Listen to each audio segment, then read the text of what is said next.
জয় হিন্দ বন্ধুরা, super traders India YouTube চ্যানেলে আপনাদের স্বাগত জানাই। তো এখন আমি আপনাদের সামনে টোটাল দুটো স্টক তুলে ধরবো। থাম্বনেলে আপনারা দেখতে পেয়েছেন যে দুটো মিড ক্যাপ স্টক। তো প্রথম যে কোম্পানিটা সেটা মিড ক্যাপ, তবে নেক্সট যে কোম্পানিটা সেটা স্মল ক্যাপ বললেও চলে। তো যাই হোক, এই দুটো স্টক আমার খুব পছন্দের, তাই জন্য আমি আপনাদের সামনে তুলে ধরছি। কোনো প্রকার buy, hold, sell, average recommendation হিসেবে একদমই নেবেন না, ডিসক্লেমার ক্লিয়ার কাট। তো ভিডিওটি পুরো এডুকেশন পারপাস থাকবে। আমার ব্যক্তিগত যে ধারণা, তাতে আমার মনে হচ্ছে যে এই দুটো কোম্পানির ব্যবসা খুবই ভালো এবং ভবিষ্যতেও ব্যবসা খুবই ভালো চলবে। তো প্রথম যে কোম্পানিটা, তার মার্কেট ক্যাপ দেখতেই পাচ্ছেন 36,000 কোটি টাকা মার্কেট ক্যাপ আছে। তাহলে এটা একটা mid cap company. 52 week high ছিল 334, 52 উইক লো হচ্ছে 232। লাইভ প্রাইসটা আপাতত দেখানো যাবে না, তার কারণ কিছু গাইডলাইন আছে। তো যাই হোক, স্টকটি মোটামুটি 52 উইক লোয়ের আশেপাশেই ঘোরাফেরা করছে। এইবারে চলে আসবো আমি কোম্পানির কোয়ার্টারলি পারফরমেন্সে। তো কোয়ার্টার রেজাল্টটা বেরিয়ে গেছে কোয়ার্টার ওয়ানের। জুন কোয়ার্টারে আমরা দেখতে পাচ্ছি কোম্পানির রেভিনিউ 4,991 কোটি টাকায় এসছে। আগের কোয়ার্টারে রেভিনিউ ছিল 4,886 কোটি। তাহলে প্রিভিয়াস কোয়ার্টার থেকে রেভিনিউটা বেড়েছে এবং কন্টিনিউয়াসলি বারংবার প্রতি কোয়ার্টারে রেভিনিউ বেড়ে চলেছে। প্রিভিয়াস ইয়ারে যদি দেখি তাহলে 4,300 কোটি রেভিনিউ ছিল, সেখান থেকে কন্টিনিউয়াসলি পরপর প্রত্যেকটি কোয়ার্টারে কিন্তু রেভিনিউ অনবরত বেড়ে চলেছে এবং এই কোয়ার্টারেও কিন্তু রেভিনিউটা বেড়েছে। তার মানে কোয়ার্টার রেজাল্টও কিন্তু খুব ভালো এসছে। আচ্ছা, এটা একটা ফাইন্যান্স কোম্পানি। তো নেট প্রফিটে আমি চলে আসবো সমস্ত কিছু বার্তার দিয়ে। নেট প্রফিট হয়েছে এই কোয়ার্টার ওয়ানে 529 কোটি, যেটা আগের কোয়ার্টারে ছিল 456 কোটি। তাহলে কোয়ার্টারলি নেট প্রফিটটাও বেড়েছে এবং ইয়ারলি যদি দেখি তাহলে 497 কোটি টাকা এক বছর আগে নেট প্রফিট ছিল, সেটাও কিন্তু বেড়ে 529 কোটি হয়েছে এবং ইপিএসও বেড়েছে। তাহলে continuously quarter on quarter basis revenue, net profit বাড়ছে। এবার আমরা ইয়ারলি যদি একটু দেখে নিই, 2021 থেকেই দেখি। 2021 থেকে 4টে কোয়ার্টার মিলিয়ে টোটাল রেভিনিউ কত? 12,300 কোটি। 2022-এ সামান্য একটু ডাউন হয়েছে, 11,400 কোটি। পুনরায় আবার 2023-এ রেভিনিউটা বেড়ে গেছে 12,800 কোটি। 2024-এ রেভিনিউটা বেড়ে 15,963 কোটি এবং 2025-এ 4টে কোয়ার্টার মিলিয়ে রেভিনিউটা বেড়ে 18,519 কোটি। তার মানে continuously year on year basis রেভিনিউটা বাড়ছে, যেটা একটা কোম্পানির ব্যবসার জন্য খুবই ভালো। রেভিনিউ বাড়ছে মানে ব্যবসার জন্য যথেষ্ট ভালো। এবং ইয়ারলি যদি আমরা নেট প্রফিট দেখি তাহলে 780 কোটি, 1,150 কোটি, 2,071 কোটি, 1,943 কোটি, 2,261 কোটি। কন্টিনিউয়াসলি নেট প্রফিটও কিন্তু ইয়ার অন ইয়ার বেসিস বাড়ছে এবং যে ইপিএস দেখুন, মোটামুটি 5.5-এর ইপিএস ছিল, সেটা এখন বেড়ে 16-র ইপিএসে চলে এসছে। তার মানে ইয়ারলি পারফরমেন্স কিন্তু better, continuously year on year basis বাড়ছে। এবারে আমরা চলে আসবো, যেহেতু এটা ফাইন্যান্স কোম্পানি, তো কোম্পানির রিজার্ভস কন্টিনিউয়াসলি বাড়ছে। রিজার্ভস কোম্পানির বাড়া ভালো এবং বোরোয়িং কন্টিনিউয়াসলি বাড়ছে, বোরোয়িং বাড়াও ভালো। ফিক্সড অ্যাসেটের দিকে যদি চলে আসি তাহলে ফিক্সড অ্যাসেটের পরিমাণ ধীরে ধীরে বাড়ছে। 1,207 কোটি টাকা ফিক্সড অ্যাসেট আছে। টোটাল অ্যাসেট যদি দেখি তাহলে টোটাল অ্যাসেটও কন্টিনিউয়াসলি বাড়ছে। এবার চলে আসবো কোম্পানির শেয়ার হোল্ডিং প্যাটার্নে, যেটা জুন কোয়ার্টারের আপডেট হয়ে গেছে। তো এখানে আমরা দেখতে পাচ্ছি প্রোমোটার স্টেক মার্চ কোয়ার্টারে 52.16% ছিল, সেটা কিন্তু প্রোমোটার কিছুটা স্টেক বাড়িয়েছে, 52.49% হোল্ডিং হয়েছে। তার মানে প্রোমোটার নিজের শেয়ার নিজে কিন্তু কিনেছে, যেটা একটা কোম্পানির জন্য পজিটিভ সাইন মনে হচ্ছে। এফআইসকে যদি দেখি আমরা তাহলে এফআইস কিছুটা পরিমাণ হোল্ডিং সেল করেছে। উল্টো দিকে ডিআইসকে আমরা যদি দেখি তাহলে ডিআইস কিন্তু তাদের হোল্ডিং বাড়িয়েছে। তার মানে প্রোমোটার এবং ডিআইস দুজনেই তাদের মাল বাড়িয়েছে। এবং পাবলিককে যদি দেখি আমরা, পাবলিকের কাছে 6.14% হোল্ডিং ছিল, সেখান থেকে কিছুটা কমেছিল আগের কোয়ার্টারে এবং এই কোয়ার্টারে আবার কিছুটা কমেছে। তাহলে পাবলিক হোল্ডিং ক্রমশ কমছে এবং প্রোমোটার এবং ডিআইস মাল কিনেছে, এফআইস সেল করেছে। তাহলে ম্যাক্সিমাম যে শেয়ারটা হোল্ডিং করা আছে সেটা কিন্তু ইনস্টিটিউশনের কাছে আছে। সুতরাং এই শেয়ার হোল্ডিং প্যাটার্নেও কিন্তু একটা পজিটিভনেস পাওয়া গেল। তো কোম্পানিটা কি? কোম্পানিটা হচ্ছে মহিন্দ্রা অ্যান্ড মহিন্দ্রা ফাইন্যান্স। ঠিক আছে, কোনো প্রকার বাই হোল্ড সেল এভারেজ করার ডিসিশন নেবেন না আমার ভিডিওটি দেখার পর, কারণ আমি আমার ব্যক্তিগত ধারণাটা আপনাদের সামনে শেয়ার করলাম। শেয়ার প্রাইস পরবর্তীকালে কি হবে না হবে সেটা পৃথিবীর কেউ বলতে পারবে না। তো যেটা ব্যবসা দেখতে পাচ্ছি, রেভিনিউ কোম্পানির বাড়ছে ক্রমশ, নেট প্রফিট কোম্পানির ক্রমশ বাড়ছে, বোরোয়িং বাড়ছে, ফাইন্যান্স কোম্পানির বোরোয়িং যত বাড়বে তত ভালো, ফিক্সড অ্যাসেটের পরিমাণ বেড়েছে, টোটাল অ্যাসেটের পরিমাণ বেড়েছে এবং শেয়ার হোল্ডিং প্যাটার্নেও একটা পজিটিভনেস আছে। এই সমস্ত ব্যাপারগুলো আমার খুবই ভালো লেগেছে, যার কারণে আপনাদের সামনে তুলে ধরলাম। কোনো প্রকার বাই করার পর তাতে যদি আপনার লস হয়, সেক্ষেত্রে আমি কখনোই চাইবো না যে আপনি আমার ভিডিওটি দেখে কোনো প্রকার বাই করার ডিসিশন নেন। আপনার ফাইন্যান্সিয়াল অ্যাডভাইজারের সাথে কনসাল্ট করে তারপর গিয়ে ইনভেস্টমেন্ট ডিসিশন নেবেন, কারণ এটা স্টক মার্কেট, এখানে যখন যা খুশি হতে পারে। সুতরাং সবসময় নিজের বুদ্ধি অ্যাপ্লাই করে ইনভেস্টমেন্ট ডিসিশন নেবেন। এবার চলে আসি সেকেন্ড কোম্পানিতে। আচ্ছা, একটু দেখিনি Mahindra and Mahindra financial services limited, A part of Mahindra group. তো মহিন্দ্রা গ্রুপের একটি company NBFC, primary engaged in the business of financial purchase of new and pre-owned auto and utility vehicles, tractors, cars, commercial vehicles, construction equipment and SME financing। তো এতগুলো সেগমেন্টে company কাজ করে। তো সুতরাং এই ব্যবসাটা আমার মনে হচ্ছে ভবিষ্যতেও কিন্তু চলতে পারে। ঠিক আছে, চলে আসি নেক্সট কোম্পানিতে। আচ্ছা, তো নেক্সট যে কোম্পানিটা, তার মার্কেট ক্যাপ দেখতেই পাচ্ছেন 3024 কোটি টাকা। তার মানে এটা একটা স্মল ক্যাপ স্টক। এবার স্মল ক্যাপ স্টকে রিস্ক যথেষ্ট থাকে এবং স্মল ক্যাপ স্টকে কখনোই বেশি পরিমাণ টাকা ইনভেস্ট করতে নেই, কখনোই।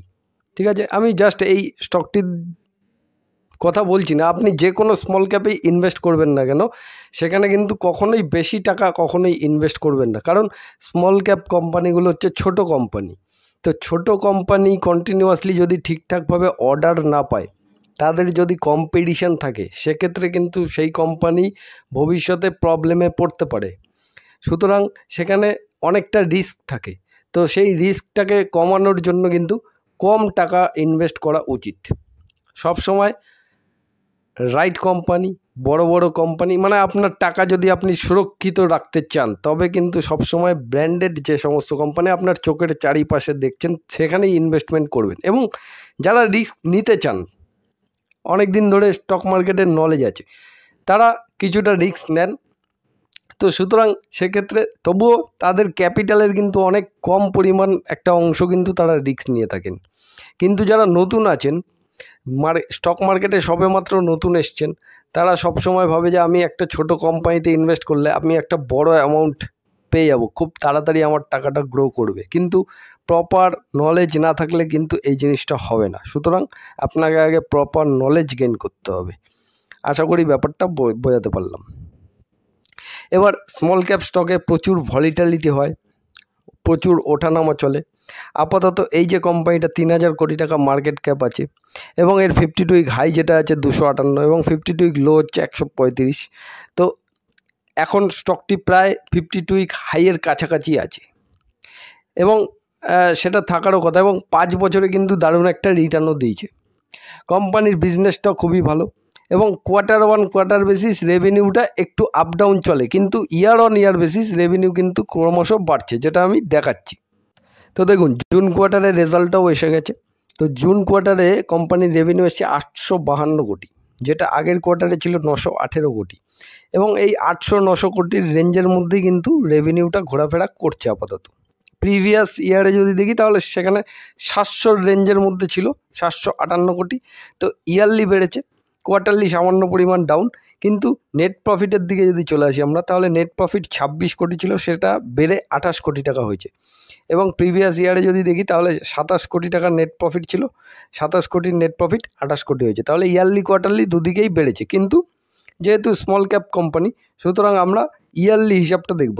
লাস্ট 4টে বছরের হিসাব আমরা যদি দেখি, 2022 থেকে 4টে কোয়ার্টার মিলিয়ে কোম্পানির টোটাল রেভিনিউ 2072 কোটি। 2023-এ সেটা বেড়ে 2893 কোটি। 2024-এ বেড়ে 3,139 কোটি, 2025-এ রেভিনিউটা বেড়ে 3,432 কোটি। তাহলে continuously year on year basis রেভিনিউটা ক্রমশ বাড়ছে কোম্পানির, যেটা একটা ভালো সাইন। নেট প্রফিটে আমরা যদি চলে আসি, তাহলে নেট প্রফিট এখানে নেগেটিভে ছিল, তারপরে 53 কোটি টাকা প্রফিট, তারপরে 91 কোটি টাকা প্রফিট বেড়েছে, এবং লাস্ট ইয়ারে 119 কোটি টাকা প্রফিট। তার মানে 3টে ডিজিটে প্রফিট চলে এসছে, এবং ইপিএস মাইনাস থেকে কিন্তু পজিটিভ প্রায় 10-এর কাছাকাছি ইপিএস চলে এসছে। তাহলে ইয়ারলি রেভিনিউ, নেট প্রফিট সমস্ত দিকে ঠিক আছে। তাহলে ব্যবসাটা কিন্তু ধীরে ধীরে বাড়ছে বছরে। এবার চলে আসবো কোম্পানির কাছে কত রিজার্ভস আছে। 904 কোটি টাকা রিজার্ভস আছে, এবং রিজার্ভসটা কন্টিনিউয়াসলি বাড়ছে, যেটা একটা ভালো সাইন। এবং বোরোয়িংটা 654 কোটি টাকা আছে। তো রিজার্ভসের তুলনায় বোরোয়িংটা কম আছে। বোরোয়িং থাকা মানে সবসময় খারাপ সেটা নয়, বোরোয়িং নিয়ে কোম্পানি যদি সেটাকে কাজে লাগাচ্ছে তাহলে সেটা খুবই ভালো। কোম্পানির ফিক্সড অ্যাসেট 578 কোটি টাকা আছে, এবং ফিক্সড অ্যাসেটের পরিমাণ কন্টিনিউয়াসলি বাড়ছে। টোটাল অ্যাসেট আছে 2033 কোটি, টোটাল অ্যাসেটের পরিমাণও কন্টিনিউয়াসলি বাড়ছে। এবার চলে আসবো কোম্পানির শেয়ার হোল্ডিং প্যাটার্ন কী বলছে, যেটা জুন কোয়ার্টার আপডেট হয়ে গেছে।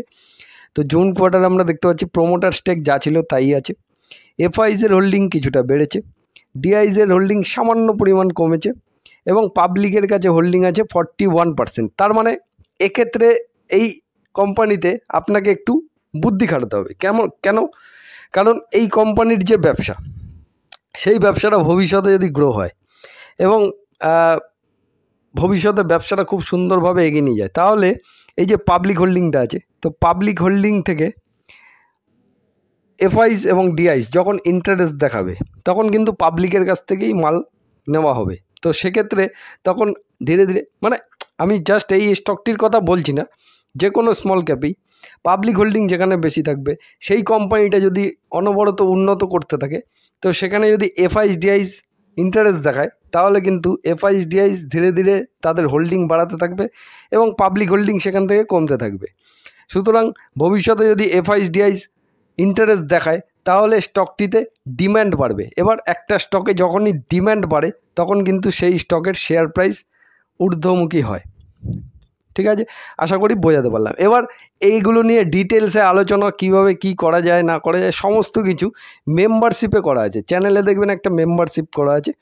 ঠিক আছে, এবার ডিটেলসে আপনি যদি পুরো ফান্ডামেন্টাল, টেকনিক্যাল, এই সমস্ত বিভিন্ন রকম জিনিস, নানান রকম স্ট্র্যাটেজি এগুলো শিখতে চান, তাহলে নিচে দেখবেন একটা জয়েন বটম আছে, সেখানে ক্লিক করলে একটা ছোট্ট মেম্বারশিপ নিতে পারবেন 119 টাকার এগেনস্টে।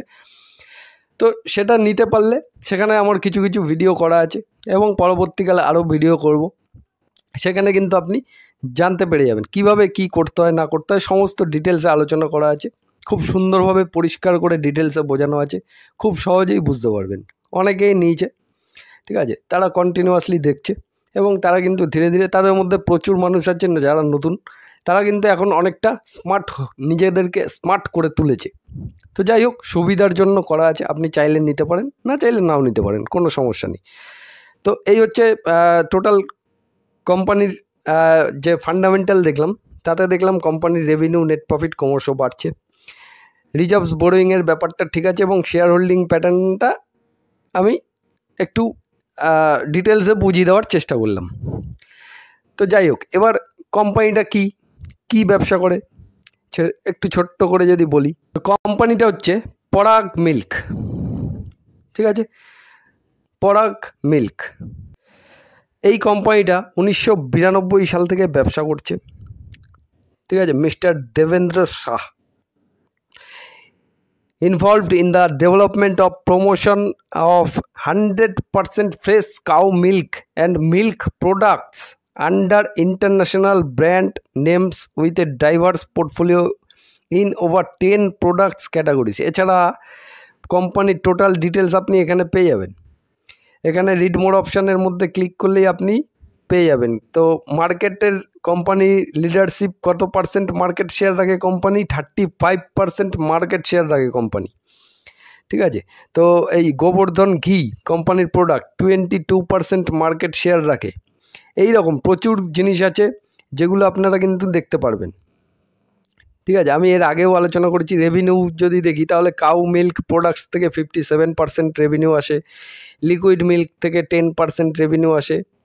ঠিক আছে, স্কিমড মিল্ক পাউডার থেকে 17%, নিউ এজ বিজনেস থেকে 6%, আদার্স 10%, কোম্পানির ম্যানুফ্যাকচারিং ক্যাপাসিটি কত আছে, কোথায় কোথায় কোম্পানির